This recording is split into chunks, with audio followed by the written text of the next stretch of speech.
जो खान साहब ने किया ना वो कोई नहीं कर पाया। उसने जो जंग जिस अंदाज में लड़ी है ना, उसने इनको नंगा भी कर दिया, उसने इन्हें पछाड़ भी दिया और चपेट भी नहीं मारी।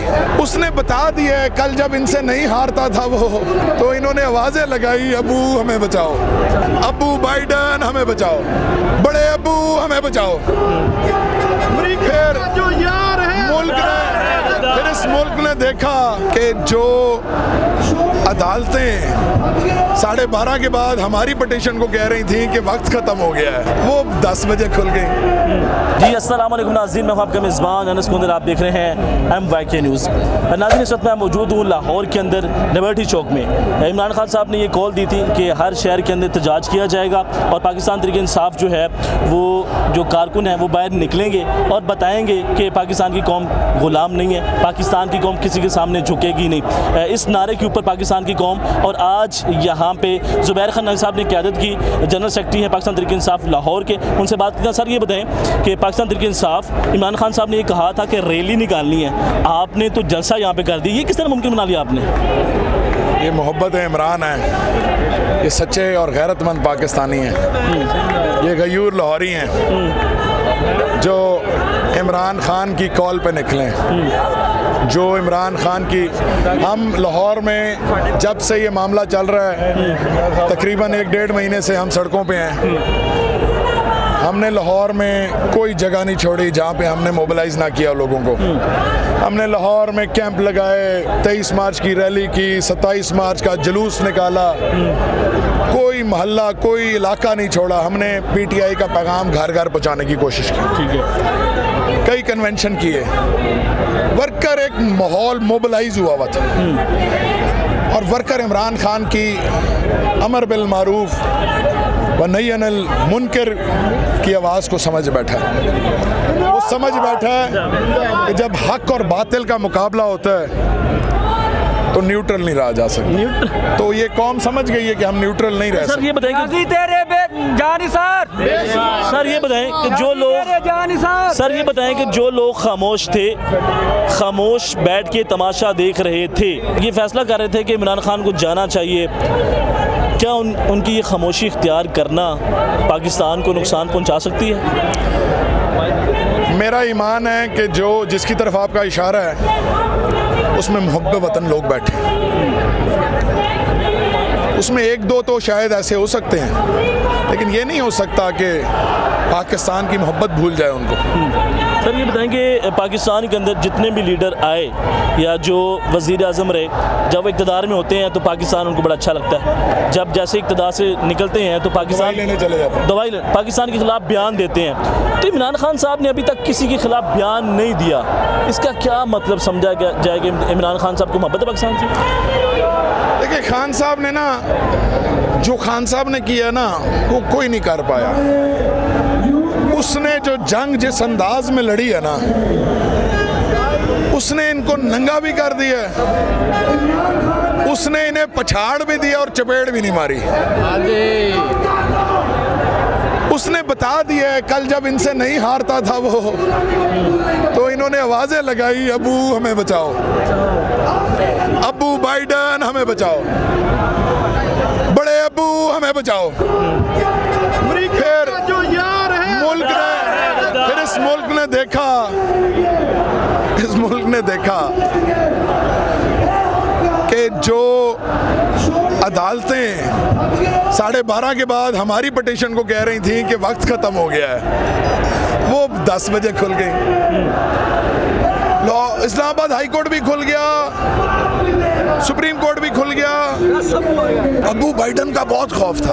सर ये बताएं कि नवाज साहब आप वापस आ रहे हैं या नहीं? अब तो आना बनता है।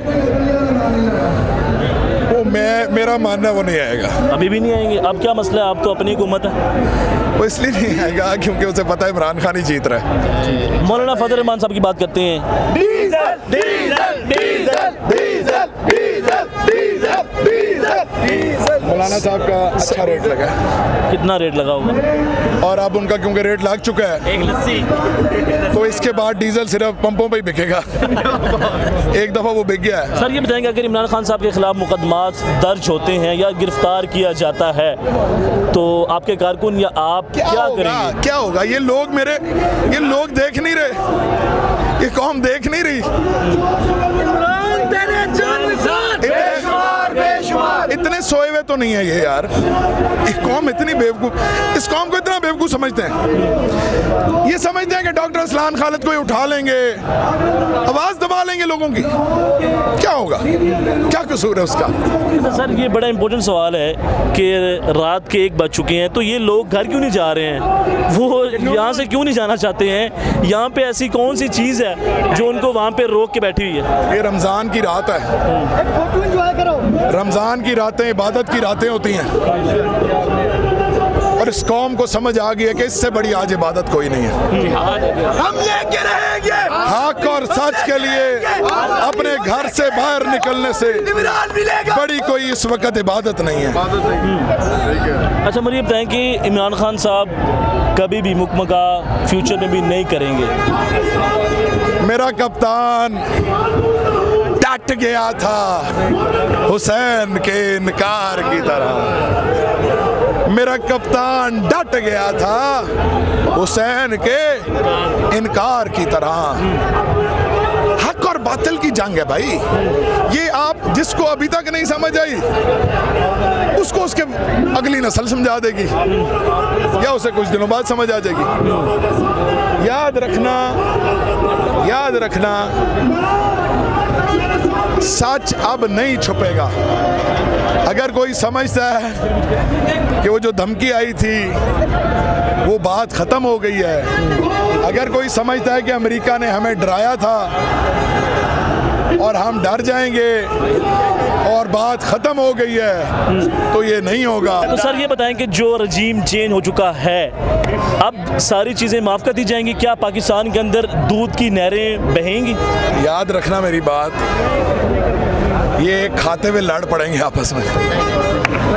ये जब बोटियां नोच रहे होंगे ना, हिस्सों पे लड़ाई होगी। अभी आप देखेंगे कुत्ते और बिल्ले की लड़ाई। ठीक है। अभी आप देखेंगे इनके पंजे एक दूसरे को जो मारेंगे। सर सबसे पहले कौन सी जमात आपस में लड़ेगी? MQM या फिर मौलाना फजल रहमान साहब या पीपल पार्टी कहेगी बाय बाय गुड बाय? मैं तो देख रहा हूँ सदर पाकिस्तान कौन बनेगा। नहीं, हले डीजल की बारी नहीं आई सदर बनने। अच्छा, अभी जब सदर पाकिस्तान बनेगा ना, फिर एक नारा लगेगा, जो सबसे बड़ा शैतान है वो सदर पाकिस्तान है। सर आपने एक ट्वीट किया, आपकी 52 मिनट की एक वीडियो थी जिसमें आपने कहा कि आईनी क्या है, गैर आईनी क्या है। वो बड़े लोगों ने पसंद किया, सोशल मीडिया के ऊपर वायरल हुआ। वो ट्वीट में ऐसी क्या जान डाली, क्या बातें थी जो पाकिस्तान की आवाम को दिल में लगी? देखें, आइन की बातें बहुत सुनी मैंने। आइन की बालादस्ती, आइन सुप्रीम है। आइन कहता है किसी को आप खरीद सकते हो।